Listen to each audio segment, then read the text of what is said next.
তোমারে মাতবর বানাইছে কেডা? কোন পাগল তোমারে মাতবর বানাইছে? কেন আমি আবার কি করলাম? তুমি সেলিম ভাইয়ের সাথে আবার বিয়ের কথা কইলা না কেন? মারে কোন সময় তো ফুরাই যাইতেছে। সেলিন, তোমার বাবা আমার ছোটবেলার বন্ধু ছিল, দুজনের সাথে খুব মিল আছিল। কি আর কমু সে কথা। জায়গা আমি তোমার কথা দিতেছি, তোমার এই দুঃখ দুর্দশার একটা সমাধান আমি করে দেবো। দোয়া করে আমি সিদ্ধান্ত নিছি লতারে ঢাকায় নিয়ে চিকিৎসা করাবো। আরে কি কও তুমি? ডাক্তার দেখো ঢাকায় নাও, কোনো লাভ হবে না তো। ও তো মানে চিকিৎসার বাইরে চলে গেছে, যেখানে নিলে কাজ হবে সেখানে নিয়ে যাও। তুমি এক কাজ করো, পাগলাগারদে পাঠাই দাও পাবনায়। বাবা ঠিকই কইছে। কি বলতেছো ময়না? পাবনা পাঠাই দিব মানে?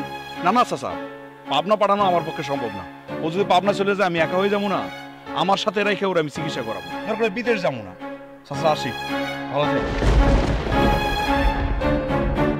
এই আব্বা, তোমারে মাতবর বানাইছে কেডা? কোন পাগল তোমারে মাতবর বানাইছে? কেন আমি আবার কি করলাম? তুমি সেলিম ভাইয়ের সাথে আবার বিয়ের কথা কইলা না কেন? মারে কমু সময় তো ফুরাই যাইতেছে না। ও তো আইছে, আয়া পারলো না, এখনই বিয়ের কথা কমু। এ মা মনা মনা